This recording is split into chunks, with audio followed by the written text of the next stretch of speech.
ಹರೇ ಕೃಷ್ಣ, ಎಲ್ಲರಿಗೂ ಸ್ವಾಗತ. ನಾವೀಗ ರಾಮಾಯಣದ ಬಾಲಕಾಂಡ ಅಂದರೆ ಈಗ ಶ್ರೀರಾಮನವಮಿ ಬರ್ತಾ ಇರೋ ಪ್ರಯುಕ್ತ ನಾವು ರಾಮಾಯಣವನ್ನು ಓದ್ತಾ ಇದ್ವಿ. ಬಾಲಕಾಂಡವನ್ನು ಈಗ ನಾವು ಇನ್ನು ಸ್ವಲ್ಪ ಭಾಗ ಉಳಿದಿದೆ, ಅದನ್ನು ಮುಗಿಸಿದ್ರೆ ಕಂಪ್ಲೀಟ್ ಬಾಲಕಾಂಡವನ್ನು ನಾವು ತಿಳ್ಕೊಳ್ಳೋಕ್ಕಿದ್ದೀವಿ. ಇವತ್ತು ಅದನ್ನು ಕಂಪ್ಲೀಟ್ ಮಾಡೋಣ. ಓಂ ನಮೋ ಭಗವತೆ ವಾಸುದೇವಾಯ, ಓಂ ನಮೋ ಭಗವತೆ ವಾಸುದೇವಾಯ, ಓಂ ನಮೋ ಭಗವತೆ ವಾಸುದೇವಾಯ. ಓಂ ಅಜ್ಞಾನತಿಮಿರಾಂಧಸ್ಯ ಜ್ಞಾನಾಂಜನಶಲಾಕಯ ಚಕ್ಷುರುನ್ಮಿಲಿತಂ ಯೇನ ತಸ್ಮೈ ಶ್ರೀ ಗುರುವೇ ನಮಃ. ನಮಃ ಓಂ ವಿಷ್ಣುಪಾದಾಯ ಕೃಷ್ಣಪ್ರೇಷ್ಠಾಯ ಭೂತಲೆ ಶ್ರೀಮತಿ ಭಕ್ತಿವೇದಾಂತ ಸ್ವಾಮಿ ಇತಿ ನಾಮಿನೆ. ನಮಸ್ತೆ ಸರಸ್ವತೆ ದೇವೆ ಗೌರವಾಣಿ ಪ್ರಚಾರಿಣೆ ನಿರ್ವಿಶೇಷ ಶೂನ್ಯವಾದಿ ಪಾಶ್ಚಾತ್ಯ ದೇಶತಾರಿಣಿ. ಜಯ ಶ್ರೀ ಕೃಷ್ಣ ಚೈತನ್ಯ ಪ್ರಭು ನಿತ್ಯಾನಂದ ಶ್ರೀ ಅದ್ವೈತ ಗದಾಧರ ಶ್ರೀವಾಸಾದಿ ಗೌರಭಕ್ತವೃಂದ. ಹರೇ ಕೃಷ್ಣ ಕೃಷ್ಣ ಕೃಷ್ಣ ಹರೇ ಹರೇ ರಾಮ ರಾಮ ರಾಮ ಹರೇ ಹರೇ. ಹರೇ ಕೃಷ್ಣ ಕೃಷ್ಣ ಕೃಷ್ಣ ಹರೇ ಹರೇ. ಹರೇ ರಾಮ ರಾಮ ರಾಮ ಹರೇ ಹರೇ. ಹರೇ ಕೃಷ್ಣ ಕೃಷ್ಣ ಕೃಷ್ಣ ಹರೇ ಹರೇ. ಹರೇ ರಾಮ ರಾಮ ಹರೇ ಹರೇ. ಮತ್ತೊಮ್ಮೆ ಎಲ್ಲರಿಗೂ ಸ್ವಾಗತ. ಬ್ರಾಹ್ಮಣ್ಯದ ಶಕ್ತಿ ಶ್ರೇಷ್ಠವೆಂದು ಮನಗೊಂಡ ವಿಶ್ವಾಮಿತ್ರರು ವಸಿಷ್ಠರಂತೆ ತಾವೂ ಒಬ್ಬ ಬ್ರಹ್ಮರ್ಷಿ ಆಗಬೇಕೆಂದು ದೃಢ ಸಂಕಲ್ಪ ಮಾಡಿದರು ಮತ್ತು ಒಂದು ಏಕಾಂತ ಸ್ಥಳಕ್ಕೆ ತಮ್ಮ ಪತ್ನಿಯೊಂದಿಗೆ ತೆರಳಿ ಕಠೋರ ತಪಸ್ಸುಗಳನ್ನು ಆಚರಿಸಲಾರಂಭಿಸಿದರು. 1000 ವರ್ಷಗಳ ನಂತರ ವಿಶ್ವಾಮಿತ್ರರ ಮುಂದೆ ಪ್ರತ್ಯಕ್ಷನಾದ ಬ್ರಹ್ಮದೇವನು ಅವರಿಗೆ ರಾಜರ್ಷಿಯ ಸ್ಥಾನವನ್ನು ವಿಧಿವತ್ತಾಗಿ ನೀಡಿದನು. ಬ್ರಹ್ಮದೇವನು ತೆರಳಿದ ಬಳಿಕ ತಮ್ಮ ಸಾಧನೆಯು ಅಲ್ಪಮಟ್ಟದ್ದು ಎಂಬುದಾಗಿ ಭಾವಿಸಿದ ವಿಶ್ವಾಮಿತ್ರರು ನಾಚಿಕೆಯಿಂದ ತಲೆಬಾಗಿಸಿದರು. ಬ್ರಹ್ಮರ್ಷಿಯ ಸ್ಥಾನವನ್ನೇ ಪಡೆಯಲೇಬೇಕೆಂದು ದೃಢ ಸಂಕಲ್ಪಿತರಾದ ಅವರು ತಮ್ಮ ಕಠೋರ ತಪಸ್ಸುಗಳನ್ನು ಮುಂದುವರಿಸಿದರು. ಆ ಸಮಯದಲ್ಲಿ ಇಕ್ಷ್ವಾಕುವಿನ ರಾಜವಂಶದ ತ್ರಿಶಂಕು ಎಂಬ ರಾಜನು ತನ್ನ ರಾಜಧಾನಿಯಾಗಿದ್ದ ಅಯೋಧ್ಯೆಯಿಂದ ರಾಜ್ಯವನ್ನಾಳುತ್ತಿದ್ದನು. ಮಾನವನ ಶರೀರದಲ್ಲೇ ದೇಹವನ್ನು ಬದಲಾಯಿಸುವುದೇ ಸ್ವರ್ಗಕ್ಕೆ ಏರುವಲು ಶಕ್ತನಾಗಬೇಕೆಂದು ಆಶಿಸಿದ ಅವನು ಯಜ್ಞವೊಂದನ್ನು ಆಚರಿಸಲು ಬಯಸಿ ವಸಿಷ್ಠರು ತನ್ನ ಪುರೋಹಿತರಾಗುವಂತೆ ಕೋರಿದನು. ಆದರೆ ಅಂತಹ ಯಜ್ಞವನ್ನು ಮಾಡಲು ಸಾಧ್ಯವಿಲ್ಲವೆಂದು ಹೇಳಿದ ವಸಿಷ್ಠರು ಅವನ ಪ್ರಸ್ತಾಪವನ್ನು ನಿರಾಕರಿಸಿದರು. ಇದಾದ ಮೇಲೆ ಯಜ್ಞ ಆಚರಣೆಗಳಲ್ಲಿ ನಿರತರಾಗಿದ್ದ ವಸಿಷ್ಠರು 100 ಪುತ್ರರ ಬಳಿಗೆ ಹೋದ ತ್ರಿಶಂಕು ಅವರ ಸಹಾಯವನ್ನು ಕೋರಿದನು. ಆದರೆ ತಮ್ಮ ತಂದೆಯವರು ನಿರಾಕರಿಸಿರುವರು ಎಂಬುದನ್ನು ಅರಿತ ಅವರು ತಮ್ಮ ಗುರುಗಳಿಂದ ತಿರಸ್ಕರಿಸಲ್ಪಟ್ಟ ನಂತರವೂ ತಮ್ಮ ಸಹಾಯವನ್ನು ಕೋರಲು ಪ್ರಯತ್ನಿಸುತ್ತಿದ್ದ ಅವನನ್ನು ಕೋಪದಿಂದ ಗದರಿಸಿದರು. ಅವರ ಖಂಡನೆಯನ್ನು ಕೇಳಿದ ತ್ರಿಶಂಕುವು, ನೀವು ನನಗೆ ಸಹಾಯ ಮಾಡಲು ಒಪ್ಪದಿದ್ದರೆ ನಾನು ನಿಮಗಿಂತ ಉದಾತ್ತರಾದ ಬೇರೆಯವರ ಸಹಕಾರವನ್ನು ಪಡೆಯುವೆ ಎಂದನು. ತ್ರಿಶಂಕುವಿನ ಉದ್ದಟತನದ ಹೇಳಿಕೆಯನ್ನು ಕೇಳಿ ಕ್ರೋಧಿತರಾದ ಋಷಿಗಳು ಅವನನ್ನು ಒಬ್ಬ ಚಂಡಾಲನಾಗುವಂತೆ ಶಪಿಸಿದರು. ಆ ಕೂಡಲೇ ತ್ರಿಶಂಕುವಿನ ವರ್ಣದ ಮೈಕಾಂತಿಯು ಕಪ್ಪಾಗಿ ಬದಲಾಯಿತು. ಅವನ ವಸ್ತ್ರಗಳು ಹಳೆಯದಾಗಿ ಕೊಳೆಯಾದವು. ಹೊಳೆಯುತ್ತಿದ್ದ ಅವನ ಉದ್ದನೆಯ ಕೇಶವು ಉದುರಲಾರಂಭಿಸಿತು. ಅವನ ಸೌಂದರ್ಯ ವರ್ಧಕಗಳು ಬೂದಿಯಾದವು. ಅವನ ಬಂಗಾರದ ಆಭರಣಗಳು ಕಬ್ಬಿಣವಾಗಿ ಮಾರ್ಪಾಟಾದವು ಮತ್ತು ಅವನ ಹೂಮಾಲೆಯು ಮಸಾಣದ ಹೂಗಳಾಗಿ ಪರಿವರ್ತನೆಗೊಂಡಿತು. ಈ ಪರಿವರ್ತನೆಯನ್ನು ಕಂಡು ಅವನೊಬ್ಬನು ಕೀಳು ಜಾತಿಯವನೆಂದು ಪರಿಗಣಿಸಿದ ತ್ರಿಶಂಕುವಿನ ಮಂತ್ರಿಗಳು ಅವನನ್ನು ತಕ್ಷಣವೇ ತ್ಯಜಿಸಿದರು. ಚಾಂಡಾಲನಾಗಿ ಪರಿವರ್ತನೆಗೊಂಡಿದ್ದು ತನ್ನ ಪೂರ್ವದ ಸ್ಥಾನದಿಂದ ವಂಚಿತನಾಗಿದ್ದ ತ್ರಿಶಂಕು ಆಚರಣೆಗಳಲ್ಲಿ ನಿರತರಾಗಿದ್ದ ವಿಶ್ವಾಮಿತ್ರರ ಬಳಿ ಬಂದನು. ಅವನು ವಸಿಷ್ಠರ ಪುತ್ರರಿಂದ ಶಪಿಸಲ್ಪಟ್ಟಿರುವುದರ ಬಗ್ಗೆ ಕೇಳಿದ ವಿಶ್ವಾಮಿತ್ರರು ತ್ರಿಶಂಕುವನ್ನು ಕರುಣೆಯಿಂದ ಸ್ವಾಗತಿಸಿದರು. ವಿಶ್ವಾಮಿತ್ರರಿಂದ ಸಹಾಯವನ್ನು ಕೋರಿದ ತ್ರಿಶಂಕುವಿಗೆ ರಕ್ಷಣೆಯ ಭರವಸೆಯನ್ನು ನೀಡಿದ ಅವರು ಅವನ ಯಜ್ಞವನ್ನು ಆಚರಿಸಲು ಬೇಕಾಗಿದ್ದ ಪುರೋಹಿತರನ್ನು ಒದಗಿಸುವಂತೆ ಭಾಷೆ ಕೊಟ್ಟರು. ಬಳಿಕ ಸಮಸ್ತ ಪುರೋಹಿತರು ಮತ್ತು ಯೋಗ್ಯ ಬ್ರಾಹ್ಮಣರ ಸಹಾಯ ಕೋರುವಂತೆ ಹಾಗೂ ನಿರಾಕರಿಸಿದವರ ಹೆಸರುಗಳನ್ನು ತಿಳಿಸುವಂತೆ ವಿಶ್ವಾಮಿತ್ರರು ತಮ್ಮ ಪುತ್ರರಿಗೆ ಆದೇಶಿಸಿದರು. ಹೀಗೆ ಜಗತ್ತಿನಾದ್ಯಂತ ಬೇರೆ ಬೇರೆ ಪ್ರಾಂತ್ಯಗಳಲ್ಲಿದ್ದ ಬ್ರಾಹ್ಮಣರು ವಿಶ್ವಾಮಿತ್ರರ ಆಶ್ರಮಕ್ಕೆ ಬಂದರು. ಕೇವಲ ವಸಿಷ್ಠರು, ಅವರ ಪುತ್ರರು ಮತ್ತು ಮಹೋದಯ ಋಷಿಗಳು ಯಾವ ಬ್ರಾಹ್ಮಣನಾಗಲಿ ಅಥವಾ ದೇವತೆಯಾಗಲಿ ಕ್ಷತ್ರಿಯನೊಬ್ಬನ ಕೈಯಿಂದ ಆಹುತಿಯನ್ನು ಸ್ವೀಕರಿಸಲು ಇಚ್ಛಿಸುವವನು. ಹೀಗಿರುವಾಗ ಒಬ್ಬ ಚಂಡಾಲನನ್ನು ಕುರಿತು ಹೇಳುವುದೇನಿದೆ ಎನ್ನುತ್ತಾ ಅಲ್ಲಿಗೆ ಹೋಗಲು ನಿರಾಕರಿಸಿದರು. ಈ ಒರಟು ಮತ್ತು ಅವಮಾನಕರ ಮಾತುಗಳನ್ನು ಕೇಳಿದ ವಿಶ್ವಾಮಿತ್ರರು, ವಸಿಷ್ಠರು, ಅನಿಷ್ಟ ಪುತ್ರರು ಬೂದಿಯಾಗಿ ಈ ದಿನವೇ ಯಮರಾಜನ ಲೋಕಕ್ಕೆ ತೆರಳಲಿ ಮತ್ತು ಅವರು ಚಂಡಾಲರಾಗಿ 700 ಜನ್ಮಗಳನ್ನು ತಾಳಲಿ. ಆ ಮೂರ್ಖರ ಮಹಾದಯೆ ಒಬ್ಬ ನಿಷಾದನಾಗಲಿ ಎಂಬುದಾಗಿ ಶಪಿಸಿದರು. ಶಾಪಗಳು ತಕ್ಷಣ ಪರಿಣಾಮವನ್ನು ಬೀರುವುದನ್ನು ವಿಶ್ವಾಮಿತ್ರರು ತಮ್ಮ ಯೋಗ ಶಕ್ತಿ ದೃಷ್ಟಿಯಿಂದ ಕಂಡರು. ನಂತರ ಅಲ್ಲಿ ಉಪಸ್ಥಿತರಾಗಿದ್ದ ಬ್ರಾಹ್ಮಣರು ತ್ರಿಶಂಕುವಿನ ಯಜ್ಞವನ್ನು ನೆರವೇರಿಸಬೇಕೆಂದು ವಿಶ್ವಾಮಿತ್ರರು ಕೋರಿದಾಗ ಕೇವಲ ಶಾಪದ ಭಯದಿಂದ ಮಾತ್ರ ವಿಧೇಯರಾದರು. ಅವರು ಯಜ್ಞವನ್ನು ಪ್ರಾರಂಭಿಸಿದರು. ಯಜ್ಞದಲ್ಲಿ ಭಾಗವಹಿಸಿದ ತಮ್ಮ ಪಾಲಿನ ಹವಿರ್ಭಾಗವನ್ನು ಸ್ವೀಕರಿಸಬೇಕೆಂದು ವಿಶ್ವಾಮಿತ್ರರು ದೇವತೆಗಳನ್ನು ಆಹ್ವಾನಿಸಿದಾಗ ದೇವತೆಗಳು ಅದನ್ನು ನಿರಾಕರಿಸಿದರು. ಆಗ ಬಹಳ ಕ್ರೋಧಿತರಾದ ವಿಶ್ವಾಮಿತ್ರರು ತ್ರಿಶಂಕುವನ್ನು ತಮ್ಮ ಶಕ್ತಿಯಿಂದಲೇ ಸ್ವರ್ಗಕ್ಕೇರಿಸುವಂತೆ ದೃಢ ಸಂಕಲ್ಪ ಮಾಡಿದರು. ಕೂಡಲೇ ತ್ರಿಶಂಕು ತನ್ನ ಸ್ವಂತ ದೇಹದಿಂದಲೇ ಸ್ವರ್ಗಕ್ಕೇರಲಾರಂಭಿಸಿದನು. ಅವಶ್ಯಕ ಪುಣ್ಯ ಕರ್ಮಗಳನ್ನು ಗಳಿಸದೇ ಇದ್ದು ತನ್ನ ಗುರುಗಳಾದ ವಸಿಷ್ಠರ ಅಪ್ಪಣೆಯನ್ನು ಮೀರಿ ಸ್ವರ್ಗವನ್ನು ಸಮೀಪಿಸುತ್ತಿದ್ದ ತ್ರಿಶಂಕುವನ್ನು ಕಂಡ ಇಂದ್ರನು ತಲೆ ಕೆಳಕ್ಕಾಗಿ ಭೂಮಿಗೆ ಬೀಳುವಂತೆ ಅವನನ್ನು ತಳ್ಳಿದನು. ಹೀಗೆ ಬೀಳುತ್ತಿದ್ದ ತ್ರಿಶಂಕುವನ್ನು ರಕ್ಷಣೆಗಾಗಿ ಅಸಹಾಯಕತೆಯಿಂದ ಕೂಗಿದಾಗ ವಿಶ್ವಾಮಿತ್ರರು ಅವನ ಬೀಳುವಿಕೆಯನ್ನು ತಡೆಯಲಾರದೆ ಅವನನ್ನು ವಾಸಿಸಲು ಬೇಕಾಗಿದ್ದ ಒಂದು ಮಂಡಲದ ಪ್ರತಿಯನ್ನು ಸೃಷ್ಟಿಸಿ ದೇವತೆಗಳ ಪ್ರತಿರೂಪಗಳನ್ನು ಸೃಜಿಸಿದರು. ಆದರೆ ಈ ಅದ್ಭುತ ಕೃತ್ಯದಿಂದ ಕೋಪಿತರಾದ ದೇವತೆಗಳು ವಿಶ್ವಾಮಿತ್ರರ ಬಳಿ ಬಂದು, ತ್ರಿಶಂಕುವಿಗೆ ಸಹಾಯ ಮಾಡುವ ಪ್ರಯತ್ನಗಳನ್ನು ನೀವು ಬಿಡಬೇಕು. ಸ್ವರ್ಗ ಲೋಕಗಳಲ್ಲಿ ವಾಸಿಸಲು ಬೇಕಾದ ಅರ್ಹತೆಗಳು ಅವನಲ್ಲಿಲ್ಲ ಎಂದರು. ಆದರೆ ತಮ್ಮ ಭಾಷೆಯನ್ನು ಉಳಿಸಿಕೊಳ್ಳಲು ಹಠ ಹಿಡಿದ ವಿಶ್ವಾಮಿತ್ರರು ತ್ರಿಶಂಕುವನ್ನು ದೇಹಾಂತರಗೊಳ್ಳದೆ ಸ್ವರ್ಗಕ್ಕೆ ಏರುವನೆಂದು ನಾನು ಕೊಟ್ಟ ಭಾಷೆಯಿಂದ ನಾನೆಂದೂ ಹಿಂದೆ ಸರಿಯಲಾರೆ.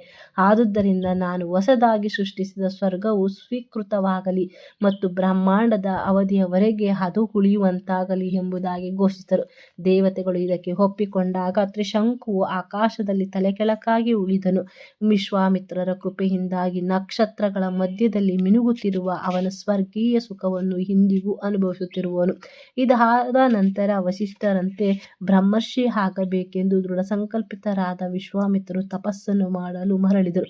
ನಂತರ ಬಹಳ ಸಮಯ ಗತಿಸಿದ ಬಳಿಕ ವಿಶ್ವಾಮಿತ್ರರ ತಪಸ್ಸುಗಳನ್ನು ಆಚರಿಸುತ್ತಿದ್ದ ಪುಷ್ಕರ ಸರೋವರಕ್ಕೆ ಮೇನಕಾ ಎಂಬ ಸುಂದರವಾದ ಅಪ್ಸರೆಯು ಸ್ನಾನ ಮಾಡಲೆಂದು ಬಂದಿದ್ದಳು. ಅವಳನ್ನು ಕಂಡು ಕಾಮಸುಖವನ್ನು ಅನುಭವಿಸಲು ಕಾತುರರಾದ ವಿಶ್ವಾಮಿತ್ರರು ತಮ್ಮ ಆಶ್ರಮದಲ್ಲಿ ತಮ್ಮೊಂದಿಗೆ ಇರುವಂತೆ ಅವಳಲ್ಲಿ ಬೇಡಿಕೊಂಡರು. ಮೇನಕೆಯು ಇದಕ್ಕೆ ಸಂತೋಷದಿಂದ ಒಪ್ಪಿಕೊಂಡಾಗ ಇಂದ್ರಿಯ ಸುಖದ ಆನಂದವನ್ನು ಅನುಭವಿಸುತ್ತಾ ಅವರು 10 ವರ್ಷಗಳನ್ನು ಜೊತೆಗೆ ಕಳೆದರು. ಅಂತಿಮವಾಗಿ ತಮ್ಮ ತಪ್ಪಿನ ಅರಿವಾದಾಗ ಬಹಳ ಅಸಹ್ಯಪಟ್ಟು ವಿಶ್ವಾಮಿತ್ರರು, ಇಂದ್ರಿಯ ತೃಪ್ತಿಯ ತಕಾತ್ತಿನ ಸುಖದಲ್ಲಿ ಮಗ್ನನಾದ ನಾನು ಒಬ್ಬ ಮೂರ್ಖನಂತೆ ಕಾಲಹರಣ ಮಾಡಿರುವೆ. ನನ್ನ ಸಂಪಾದಿತ ತಪಸ್ಸಿನ ಶಕ್ತಿಯನ್ನು ಕುದಿಯಲೋಸುಗ ದೇವತೆಗಳು ಮೇನಕೆಯನ್ನು ಇಲ್ಲಿಗೆ ಕಳಿಸಿದರೆಂದು ನನಗೆ ಈಗ ಅರ್ಥವಾಗಿದೆ. ಕಾಮದ ದಾಸನಾದ ನಾನು ನನ್ನ ತಪಸ್ಸಾಚರಣೆಗಳನ್ನು ನಿರ್ಲಕ್ಷಿಸಿದೆ. ಹೀಗೆ ನಾನು ನನ್ನ ಉನ್ನತ ಸ್ಥಾನದಿಂದ ಪತನ ಹೊಂದಿದ್ದೇನೆ ಎಂದುಕೊಂಡನು. ಭಯಭೀತಳಾಗಿದ್ದ ಮೇನಕೆಯನ್ನು ಅಲ್ಲಿಂದ ಕಳಿಸಿ ಬ್ರಹ್ಮಚರ್ಯದ ದೃಢ ಸಂಕಲ್ಪವನ್ನು ಮಾಡಿದ ಅವರು ಹಿಮಾಲಯದ ಉತ್ತರ ಭಾಗಕ್ಕೆ ಹೋದರು. ವಿಶ್ವಾಮಿತ್ರರು ತಮ್ಮ ತಪಸ್ಸುಗಳನ್ನು ಪುನಃ ಮುಂದುವರಿಸಿದಾಗ ಇನ್ನೂ ಹೆಚ್ಚು ಭಯಭೀತರಾದ ದೇವತೆಗಳು ವಿಶ್ವಾಮಿತ್ರನಿಗೆ ಮಹರ್ಷಿಯ ಸ್ಥಾನವನ್ನು ನೀಡಬೇಕೆಂದು ಬೇಡುತ್ತಾ ಬ್ರಹ್ಮದೇವನನ್ನು ಸಮೀಪಿಸಿದರು. ಇದಕ್ಕೆ ಒಪ್ಪಿದ ಬ್ರಹ್ಮದೇವನು ವಿಶ್ವಾಮಿತ್ರರ ಮುಂದೆ ಪ್ರತ್ಯಕ್ಷನಾಗಿ ಬ್ರಹ್ಮರ್ಷಿಯ ಸ್ಥಾನಕ್ಕಿಂತ ಕಡಿಮೆಯಾಗಿರುವ ಯಾವುದರಿಂದಲೂ ತಾವು ಸಂತೃಪ್ತರಾಗಿರುವುದಿಲ್ಲವೆಂದು ವಿಶ್ವಾಮಿತ್ರರು ಹೇಳಿದರು. ಇದಕ್ಕೆ ಉತ್ತರಿಸಿದ ಬ್ರಹ್ಮದೇವನು, ನೀನು ನಿನ್ನ ಇಂದ್ರಿಯಗಳನ್ನು ಸಂಪೂರ್ಣವಾಗಿ ನಿಗ್ರಹಿಸಿಲ್ಲವಾದುದರಿಂದ ಇನ್ನೂ ಹೆಚ್ಚು ತಪಸ್ಸುಗಳನ್ನು ಆಚರಿಸು ಎಂದರು. ಬ್ರಹ್ಮದೇವನು ತೆರಳಿದ ಬಳಿಕ 1000 ವರ್ಷಗಳ ಕಾಲ ಕೈಗಳನ್ನು ಮೇಲೆತ್ತಿ ನಿಂತು ವಿಶ್ವಾಮಿತ್ರ ಕೇವಲ ಗಾಳಿಯನ್ನು ಸೇವಿಸುತ್ತಾ ತಪಸ್ಸುಗಳನ್ನು ಮಾಡಲು ಮುಂದುವರಿಸಿದರು. ಆಗ ಮತ್ತೆ ಭಯಗೊಂಡ ಇಂದ್ರ ಮತ್ತು ಇತರ ದೇವತೆಗಳು ವಿಶ್ವಾಮಿತ್ರರನ್ನು ತಡೆಯುವುದಕ್ಕೆ ಇನ್ನೊಂದು ಹೊಂಚು ಹಾಕಿದರು. ಕಳಿಸಿದರು. ಅತಿ ಸುಂದರ ಅಪ್ಸರೆಯಾದ ರಂಭೆಯನ್ನು ಕರೆದು ಇಂದ್ರನು ಅವಳು ವಿಶ್ವಾಮಿತ್ರನ ಮೋಹಗಳಿಸಿ ಅವರ ತಪಸ್ಸುಗಳನ್ನು ಭಂಗಗೊಳಿಸಬೇಕೆಂದು ಕೋರಿದನು. ಭಯದಿಂದ ನಡುಗಿದ ರಂಭೆಯು ತನಗೆ ವಿಶ್ವಾಮಿತ್ರರ ಶಾಪದ ಭಯವಿದೆ ಎಂದು ಹೇಳಿ ನಿರಾಕರಿಸಿದಳು.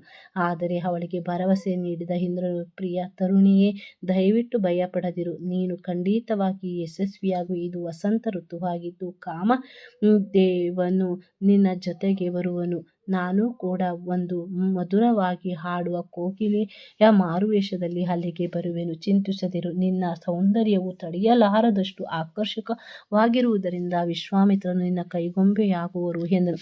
ಕೊನೆಗೆ ರಂಭೆಯು ಇದಕ್ಕೆ ಒಪ್ಪಿಕೊಂಡಳು. ತದನಂತರ ತನ್ನ ಹಲವಾರು ಸ್ತ್ರೀ ಸಹಜ ಮೋಹಕತೆಗಳನ್ನು ತೋರುತ್ತಾ ಅತ್ಯಂತ ರಂಜನೀಯವಾಗಿ ಕಾಣುತ್ತಿದ್ದ ಅವಳು ವಿಶ್ವಾಮಿತ್ರರ ಮುಂದೆ ಬಂದಳು. ಮೊದಲಿಗೆ ಅವಳು ಸ್ವಇಚ್ಛೆಯಿಂದಲೇ ಬಂದಿರುವಳೆಂದು ಭಾವಿಸಿದ ವಿಶ್ವಾಮಿತ್ರರು ಅವಳನ್ನು ಕಂಡು ಸಂತೋಷಪಟ್ಟರು. ಆದರೆ ಒಂದು ಕ್ಷಣ ಯೋಚಿಸಿದ ನಂತರ ಅವಳ ಆಗಮನವು ತನ್ನ ಸಾಧನೆಯನ್ನು ತಡೆಯುವ ಇನ್ನೊಂದು ತಂತ್ರವೆಂದು ವಿಶ್ವಾಮಿತ್ರರಿಗೆ ಅರಿವಾಯಿತು.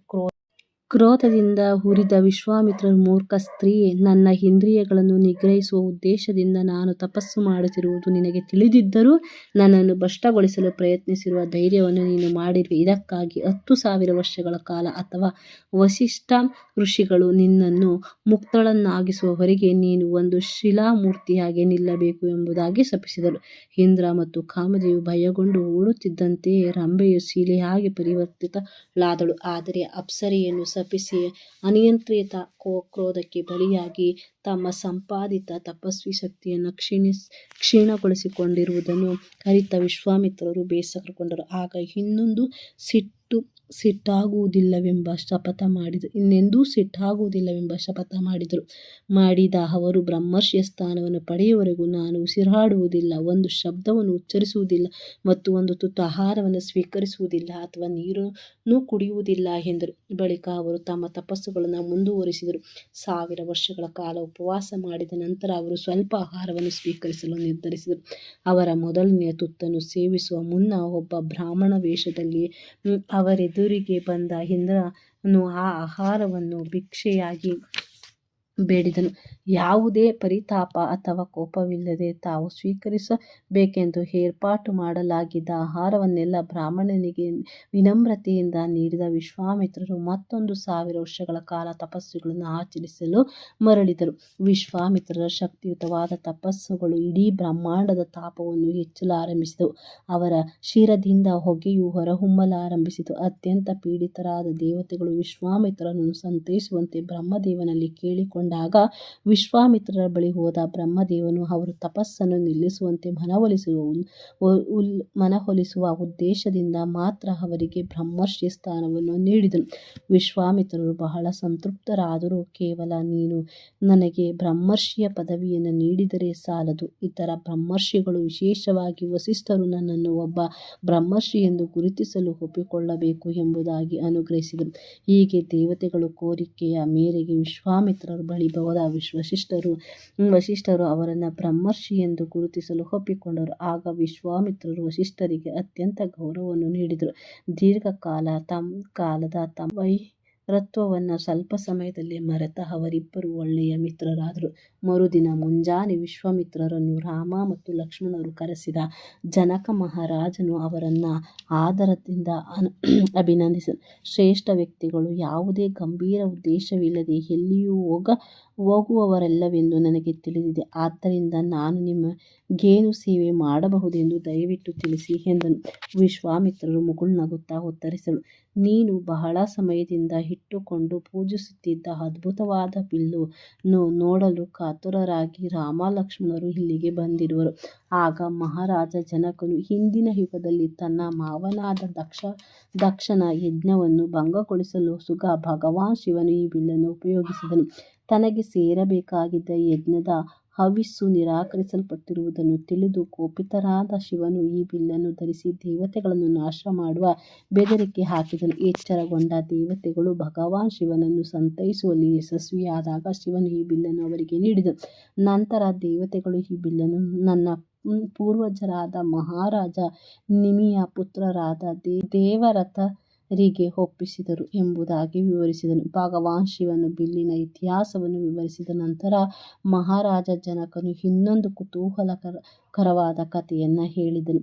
ಒಮ್ಮೆ ನಾನು ಒಂದು ಬಂಗಾರದ ನೇಗಿಲಿನಿಂದ ಯಜ್ಞಶಾಲೆಯ ನೆಲವನ್ನು ಸಮತಟ್ಟು ಮಾಡುತ್ತಿದ್ದಾಗ ನನ್ನ ಆಶ್ಚರ್ಯಕ್ಕೆ ನನಗೊಂದು ಹೆಣ್ಣು ಶಿಶು ಸಿಕ್ಕಿತು. ಆಗ ಅವಳಿಗೆ ಸೀತಾ ನೇಗಿಲಗೆರೆ ಎಂದು ಹೆಸರಿಟ್ಟು ಮತ್ತು ಅವಳನ್ನು ನನ್ನ ಪುತ್ರಿಯಂತೆ ಬೆಳೆಸಿದೆ.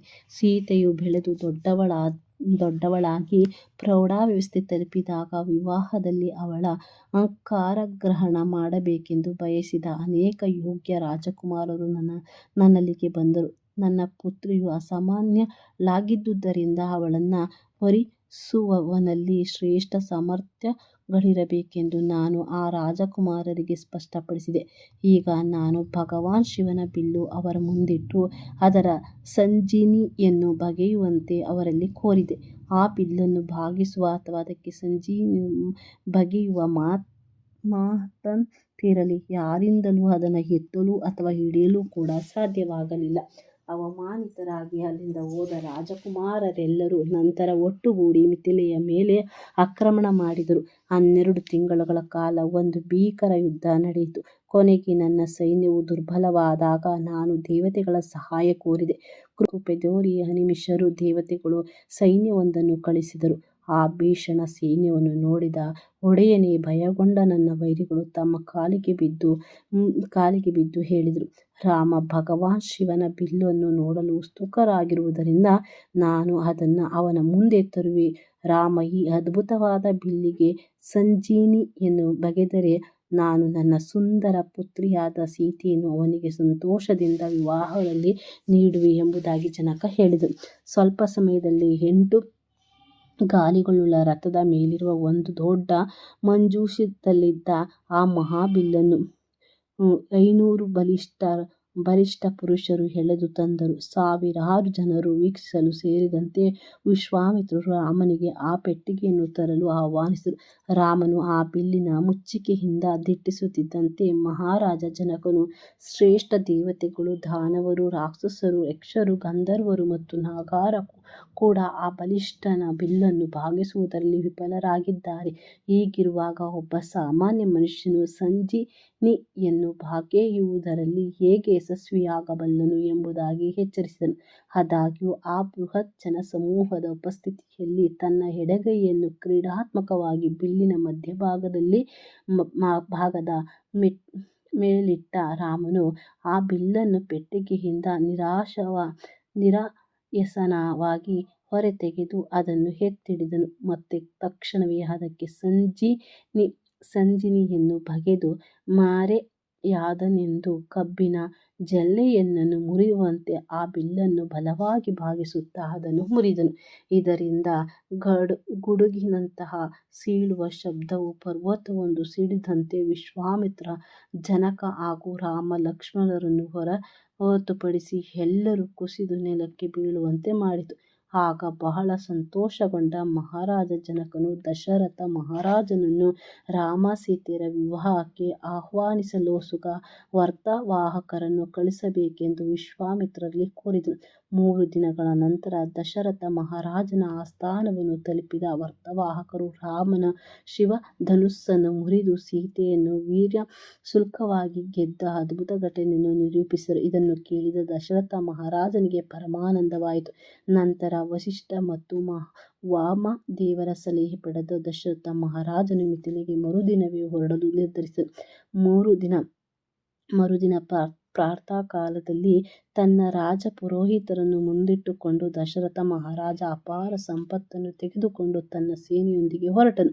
4 ದಿನಗಳ ಪ್ರಯಾಣದ ಬಳಿಕ ಯಾತ್ರಾತಂಡವು ಮಿಥಿಲೆಯ ಹೊರವಲಯವನ್ನು ತಲುಪಿತು. ಅವನ ಬರುವಿಕೆಯ ಬಗ್ಗೆ ತಿಳಿದುಕೊಂಡ ಜನಕ ಮಹಾರಾಜನು ರಾಜಸತ್ಕಾರಗಳೊಂದಿಗೆ ಅವನನ್ನು ಭೇಟಿಯಾಗಲು ನಗರದ ಹೊರಗೆ ಬಂದನು. ಬಳಿಕ ದಶರಥ ಮಹಾರಾಜನು ತನ್ನ ಪುತ್ರರನ್ನು ಭೇಟಿಯಾದನು. ವಿವಾಹದ ಪೂರ್ವಭಾವಿ ಸಂಸ್ಕಾರಗಳನ್ನು ಮರುದಿನ ಮುಂಜಾನೆ ಒಂದು ಶುಭ ಮುಹೂರ್ತದಲ್ಲಿ ಆರಂಭಿಸುವಂತೆ ತೀರ್ಮಾನಿಸಲಾಯಿತು. ಮರುದಿನ ಬೆಳಿಗ್ಗೆ ಎಲ್ಲರೂ ಸೇರಿದರು. ವಿವಾಹದ ಚಾರವಿಧಿಗಳು ಪ್ರಾರಂಭವಾಗುವ ಮುನ್ನ ತನ್ನ ರಾಜವಂಶದ ಪರಂಪರೆಯ ಬಗ್ಗೆ ಜನಕ ಮಹಾರಾಜ ವಸಿಷ್ಠರಿಂದ ಕೇಳಬೇಕೆಂದು ದಶರಥ ಮಹಾರಾಜ ಕೋರಿದನು. ಆಗ ಶ್ರೇಷ್ಠ ಋಷಿಗಳಾದ ವಸಿಷ್ಠರು ರಘುವಂಶದ ಇತಿಹಾಸವನ್ನು ನಿರೂಪಿಸತೊಡಗಿದರು. ಮರೀಚ ಬ್ರಹ್ಮದೇವನ ನೇರ ಪುತ್ರ ಮತ್ತು ಮರೀಚ ಪುತ್ರ ಕಶ್ಯಪ. ಕಶ್ಯಪನಿಂದ ಸೂರ್ಯದೇವನಾದ ವಿವಸ್ವಾನನು ಜನಿಸಿದನು ಮತ್ತು ವಿವಸ್ವಾನನಿಂದ ಮನು ಜನಿಸಿದನು. ವಯೋಸುತ ಮನುವಿನ ಪುತ್ರರಾದ ಇಕ್ಷ್ವಾಕುವು ಅಯೋಧ್ಯೆಯ ಪ್ರಥಮ ರಾಜನಾದನು. ಅನೇಕ ಪೀಳಿಗೆಗಳ ಬಳಿಕ ಇಕ್ಷ್ವಾಕುವಿನ ರಾಜವಂಶದಲ್ಲಿ ಜನಿಸಿದ ಭರತ ಪುತ್ರನಾದ ಅಸಿತನು ತನ್ನ ಶತ್ರುಗಳಾದ ಹಯ, ತಾಲಜಂಗ ಮತ್ತು ಶಶಬಿಂದುರಿಂದ ಪರಾಜಯಗೊಂಡ ಅವನು ತನ್ನ ಇಬ್ಬರು ಪತ್ನಿಯರೊಂದಿಗೆ ಹಿಮಾಲಯಕ್ಕೆ ತೆರಳಿದನು. ಅಸಿತನು ಮರಣವಾದಾಗ ಅವನ ವಿಧವೆಯರಲ್ಲಿ ಒಬ್ಬಳಾದ ಕಾಲಿಂದಿಯು ಗರ್ಭಿಣಿಯಾಗಿದ್ದಳು. ಅವಳ ಬಗ್ಗೆ ಅಸೂಯೆಪಟ್ಟ ಇನ್ನೊಬ್ಬ ವಿಧವೆ ಅವಳು ಗರ್ಭದಲ್ಲಿದ್ದ ಶಿಶುವನ್ನು ಕೊಲ್ಲುವ ದುರುದ್ದೇಶದಿಂದ ಅವಳ ಆಹಾರದಲ್ಲಿ ವಿಷ ಬೆರೆಸಿದಳು. ವಿಷವನ್ನು ಸೇವಿಸಿದ ಕಾಲಿಂದಿಯು ನೀರಳಲಾರಂಭಿಸತೊಡಗಿದಳು.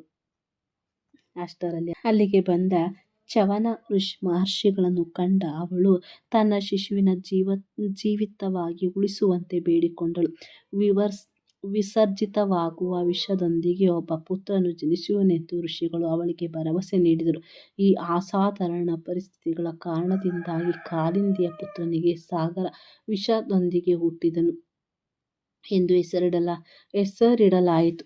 ಬಳಿಕ ಇಕ್ಷ್ವಾಕುವಿನ ವಂಶದ ಭಾಗೀರಥ ಮಹಾರಾಜನು ಮರಿಮಗನಾದ ಪ್ರದ್ಯುಮ್ನನನ್ನು ವಸಿಷ್ಠರು ರಾಕ್ಷಸನಾಗುವಂತೆ ಶಪಿಸಿದರು. ಆದುದರಿಂದ ಅವನು ಕಲ್ಮಷಾಪದನೆಂದು ಕರೆಯಲ್ಪಟ್ಟನು.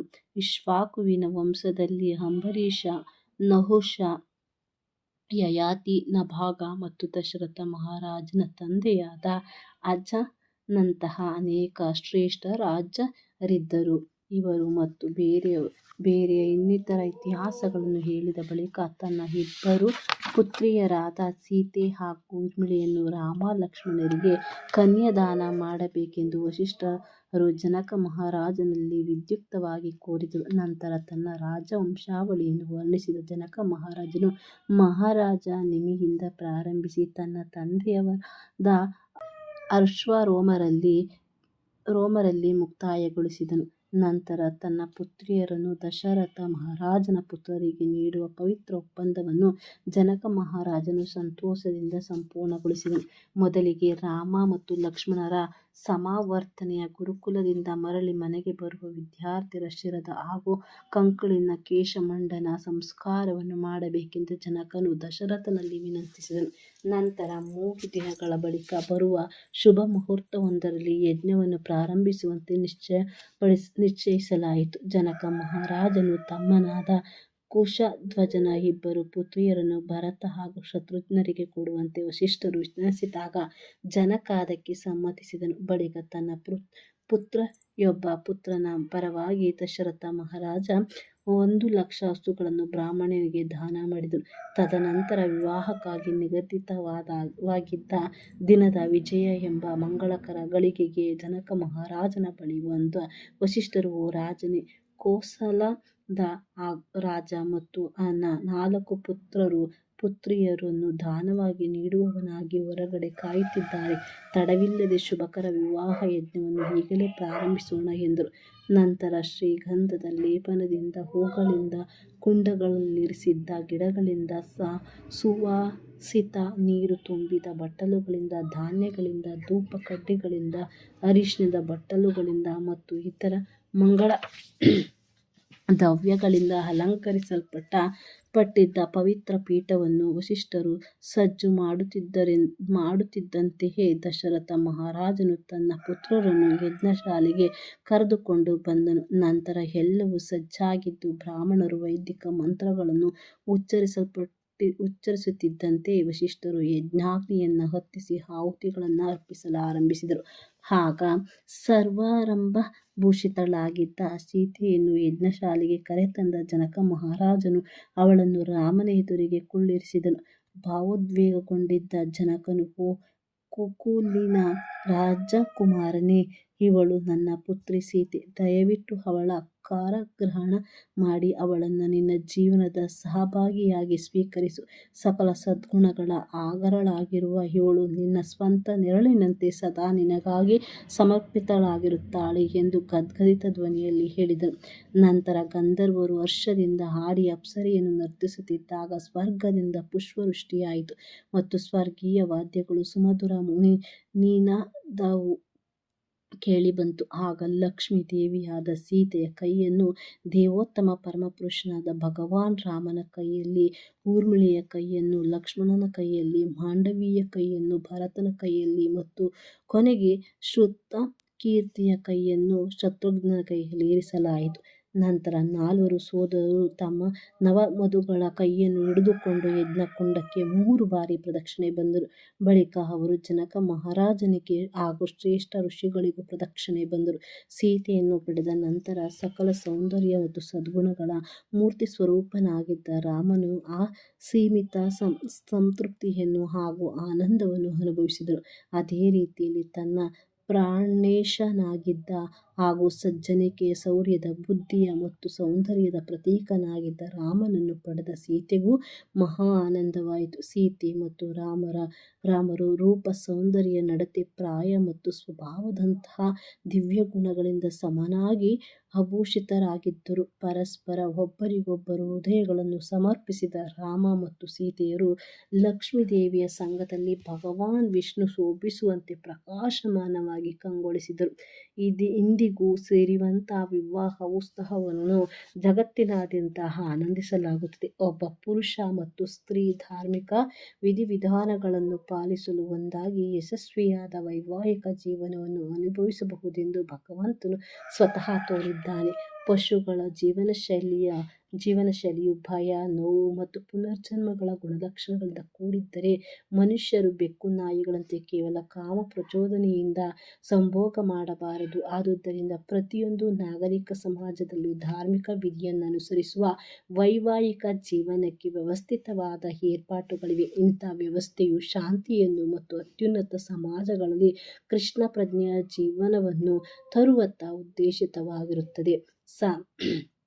ಸನಾತನವಾಗಿ ಪತಿ ಪತ್ನಿಯರಾಗಿರುವವರು ರಾಮ ಮತ್ತು ಸೀತೆಯರನ್ನು ಬೇರ್ಪಡಿಸಲಾಗದು. ಪ್ರಾಪಂಚಿಕ ಭೋಗಾಸಕ್ತರು ಕೆಲವೊಮ್ಮೆ ಭಗವಾನ್ ರಾಮನನ್ನು ಬದಿಗಿರಿಸಿ ಕೇವಲ ಐಶ್ವರ್ಯ ದೇವತೆಯಾದ ಲಕ್ಷ್ಮೀದೇವಿಯನ್ನು ಪೂಜಿಸಲು ಬಯಸುತ್ತಾರೆ. ಆದರೆ ಇಂದಿಗೂ ಸಾಧ್ಯವಿಲ್ಲ. ರಾಮನಿಲ್ಲದೆ ಸೀತೆಯು ಭೌತಿಕ ಶಕ್ತಿಯ ಅಮೂರ್ತ ಸ್ವರೂಪಳಾದ ದುರ್ಗೆಯಾಗಿ ಬದಲಾಗುತ್ತಾಳೆ ಮತ್ತು ಅವಳನ್ನು ಅಲಂಘಿಸುವುದೆಂದರೆ ಸಾಕ್ಷಾತ್ ಮೃತ್ಯುವನ್ನೇ ಅಪ್ಪಿಕೊಂಡಂತೆ. ಆದಾಗ್ಯೂ ನಾವು ಭಗವಾನ್ ರಾಮನನ್ನು ಅಥವಾ ಭಗವಾನ್ ಕೃಷ್ಣನನ್ನು ಪ್ರಸನ್ನಗೊಳಿಸಲು ಚಿತ್ತೇಕಾಗ್ರವಹಿಸಿದರೆ ಲಕ್ಷ್ಮೀದೇವಿಯು ಸ್ವತಃ ತನ್ನೆಲ್ಲ ಆಶೀರ್ವಾದಗಳನ್ನು ನಮ್ಮ ಮೇಲೆ ಅನುಗ್ರಹಿಸುತ್ತಾಳೆ. ಭಗವಂತನನ್ನು ನಮ್ಮ ಜೀವನದ ಕೇಂದ್ರ ಬಿಂದುವನ್ನಾಗಿಸಿ ಅವನ ಸೇವೆಯನ್ನು ನಮ್ಮ ಪ್ರಯತ್ನಗಳ ಗುರಿಯನ್ನಾಗಿಸುವುದೇ ಸಂಸಾರ ನಿರ್ವಹಣೆಯನ್ನೊಳಗೊಂಡಿರುವವರ ಯಶಸ್ವಿ ಜೀವನದ ರಹಸ್ಯವಾಗಿದೆ. ದಿನದ ಉತ್ಸವಗಳು ಮುಕ್ತಾಯಗೊಂಡ ಬಳಿಕ ಮದುವೆಯ ತಂಡವು ರಾತ್ರಿ ವಿಶ್ರಾಂತಿಗೆ ತೆರಳಿತು. ಮರುದಿನ ಬೆಳಿಗ್ಗೆ ವಿಶ್ವಾಮಿತ್ರರು ಹಿಮಾಲಯಕ್ಕೆ ತೆರಳಿದರು. ತರುವಾಯ ಅದೇ ದಿನ ಜನಕ ಮಹಾರಾಜನಿಂದ ಅಪಾರ ವರದಕ್ಷಿಣೆಯನ್ನು ಪಡೆದ ದಶರಥ ಮಹಾರಾಜನು ತನ್ನ ಪುತ್ರರೊಡನೆ ಹಾಗೂ ಸೊಸೆಯರೊಡನೆ ಹೊರಟನು.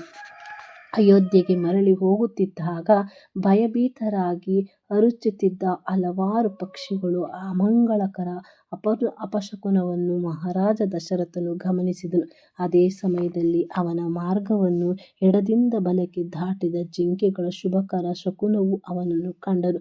ಬರಲಿರುವ ಅಪಾಯದ ಬಗ್ಗೆ ಭಯಪಟ್ಟ ವಿವರಣೆಗಾಗಿ ವಸಿಷ್ಠರನ್ನು ಪ್ರಶ್ನಿಸಿದಾಗ ಋಷಿಗಳು ಚೀರಾಡುತ್ತಿರುವ ಪಕ್ಷಿಗಳು ಬರಲಿರುವ ಒಂದು ಅಪಾಯ ಬಗ್ಗೆ ಸಂಕೇತ ನೀಡುತ್ತಿವೆ.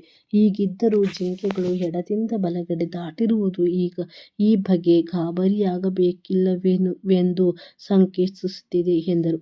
ಆಗ ಬೀಸಲಾರಂಭಿಸಿದ ಭಯಾನಕರ ಗಾಳಿಯು ಭೂಮಿಯನ್ನೇ ನಡುಗಿಸಿತು ಮತ್ತು ಅನೇಕ ಎತ್ತರದ ಮರಗಳನ್ನು ಉರುಳಿಸಿತು.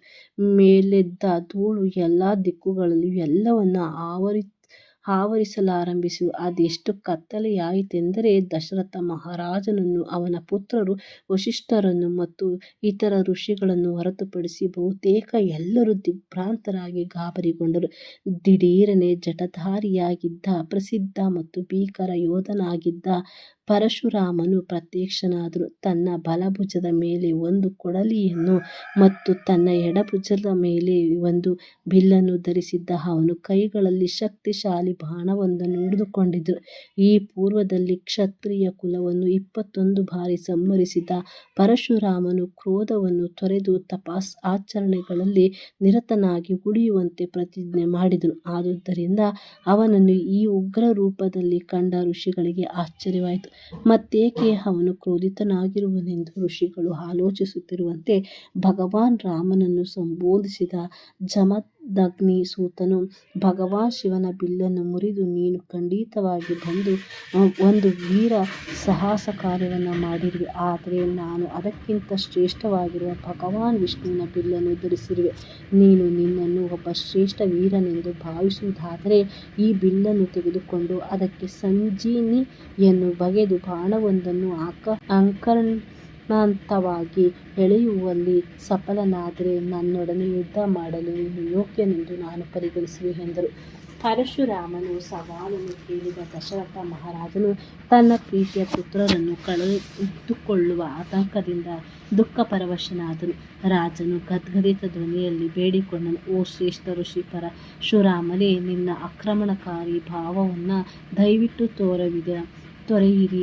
ಯುದ್ಧ ಮಾಡುವುದನ್ನು ತೊರೆದಿರುವ ನಿನ್ನ ಪ್ರತಿಜ್ಞೆಯನ್ನು ನೆನಪಿಸಲು ನಾನು ಬಯಸುತ್ತೇವೆ.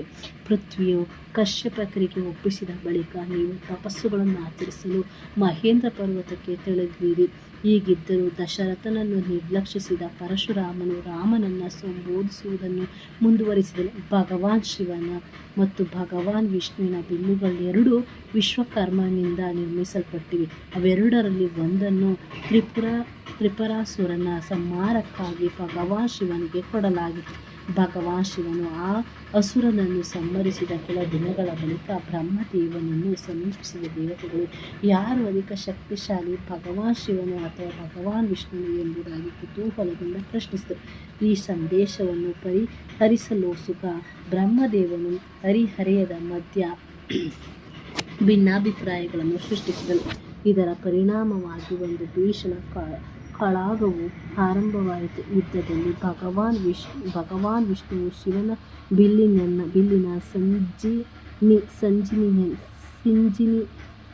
ಸಿಂಜಿನಿಯನ್ನು ಕತ್ತರಿಸಿ ಉಚ್ಚಸ್ವರದಲ್ಲಿ ಗರ್ಜಿಸುತ್ತಾ ಅವನ ಇಂದ್ರಿಯಗಳನ್ನು ದಿಗ್ಭ್ರಮೆಗೊಳಿಸಿದನು. ನಂತರ ದೇವತೆಗಳ ಕೋರಿಕೆಯ ಮೇರೆಗೆ ಯುದ್ಧವನ್ನು ನಿಲ್ಲಿಸಲಾಯಿತು. ಈ ದ್ವಂದ್ವ ಯುದ್ಧವನ್ನು ವೀಕ್ಷಿಸಿದ ಎಲ್ಲರೂ ಭಗವಾನ್ ವಿಷ್ಣು ಎಲ್ಲ ರೀತಿಯಲ್ಲೂ ಶಿವನಿಗಿಂತ ಶ್ರೇಷ್ಠನೆಂದು ತೀರ್ಮಾನಿಸಿದರು. ಆದರೆ ಶಿವನಿಗೆ ತನ್ನ ಪರಾಜಯದಿಂದ ಬಹಳ ಕಹಿಯಾದ ಅನುಭವವಾಯಿತು ಮತ್ತು ದೇವತೆಗಳ ತೀರ್ಪಿನಿಂದ ಅವಮಾನವೂ ಆಯಿತು. ಹೀಗೆ ವಿಷಣ್ಣನಾಗಿ ಬೇಸರಗೊಂಡ ಅವನು ತನ್ನ ಬಿಲ್ಲನ್ನು ಇಕ್ಷ್ವಾಕುವಿನ ರಾಜವಂಶಜನಾದ ದೇವರಥನಿಗೆ ಕೊಟ್ಟನು. ಭಗವಾನ್ ವಿಷ್ಣು ತನ್ನ ಬಿಲ್ಲನ್ನು ಋಚಿಕ ಮಹರ್ಷಿಗಳಿಗೆ ನೀಡಿದನು ಮತ್ತು ಅವರು ಅದನ್ನು ತಮ್ಮ ಪುತ್ರರಾದ ಜಮದಗ್ನಿಗೆ ಕೊಟ್ಟರು. ಆದರೆ ತನ್ನೆಡೆಗೆ ಮಾಡಲಾಗುವ ಯಾವ ಅನ್ಯಾಯಕ್ಕೂ ಪ್ರತೀಕಾರವನ್ನೆಸಗಲಾರೆವೆಂದು ಪ್ರತಿಜ್ಞೆ ಮಾಡಿದ ನನ್ನ ತಂದೆಯವರು ಈ ಬಿಲ್ಲನ್ನು ಎಂದಿಗೂ ಉಪಯೋಗಿಸಲಿಲ್ಲ. ತದನಂತರ ನಾನು ಈ ಬಿಲ್ಲನ್ನು ಅವರಿಂದ ಪಡೆದೆ. ಕರ್ತವೀರ್ಯಾರ್ಜುನನು ನನ್ನ ತಂದೆಯವರನ್ನು ಕದ್ದುದಕ್ಕೆ ಪ್ರತೀಕಾರವಾಗಿ ಕ್ಷತ್ರಿಯನನ್ನು 21 ಬಾರಿ ಸಂಹರಿಸಿದ ಬಳಿಕ ನಾನು ಪೃಥ್ವಿಯ ಏಕೈಕ ಅಧಿಪತಿಯಾದೆ. ನಾನು ಕ್ಷತ್ರಿಯರನ್ನು ಸಂಹರಿಸಿದ್ದಕ್ಕಾಗಿ ಪ್ರಾಯಶ್ಚಿತ್ತವಾಗಿ ಕಶ್ಯಪರು ನನಗಾಗಿ ಒಂದು ಶ್ರೇಷ್ಠ ಯಜ್ಞವನ್ನು ಆಚರಿಸಿದರು. ಆಗ ನಾನು ಪೃಥ್ವಿಯನ್ನು ಅವರಿಗೆ ದಕ್ಷಿಣೆಯಾಗಿ ನೀಡಿ ಕಠೋರ ತಪಸ್ಸುಗಳನ್ನು ಆಚರಿಸಲು ಮಹೇಂದ್ರ ಪರ್ವತಕ್ಕೆ ತೆರಳಿದೆ.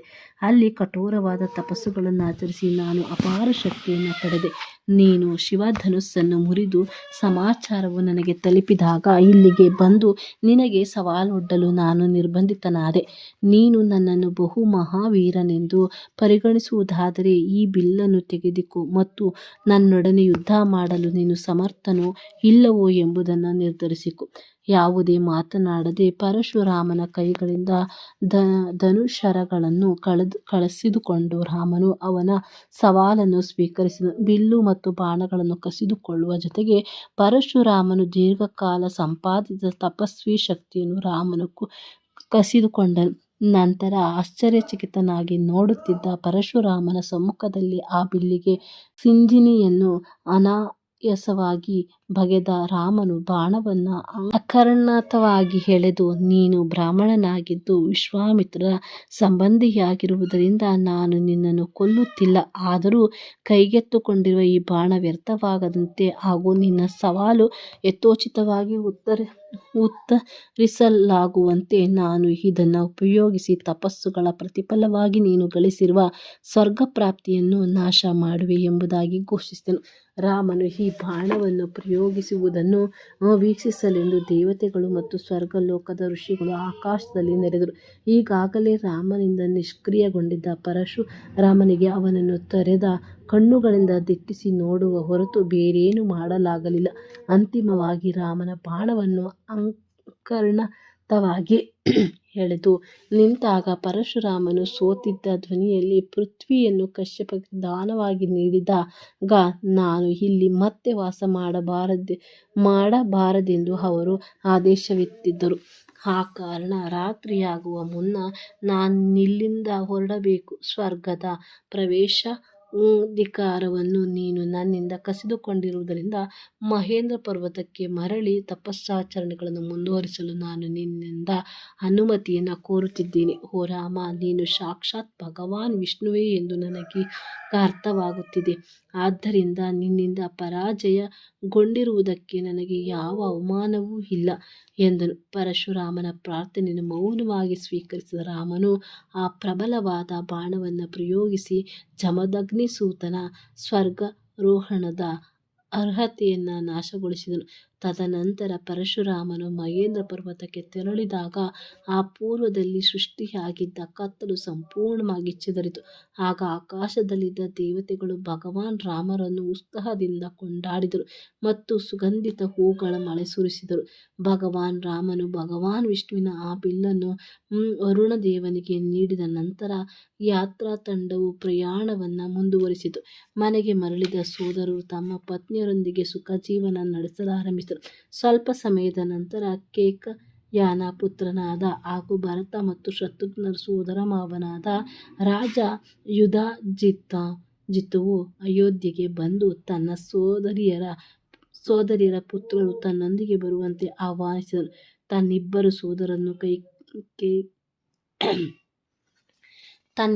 ಸೋದರರ ಕೇಕೆಯ ರಾಜ್ಯಕ್ಕೆ ತೆರಳಿದ ನಂತರ ರಾಮನು ತನ್ನ ತಂದೆ ಮತ್ತು ಮೂವರು ತಾಯಂದಿರ ಸೇವೆಯನ್ನು ಅತ್ಯಂತ ಕಾಳಜಿಯಿಂದ ಮಾಡಲಾರಂಭಿಸಿದನು.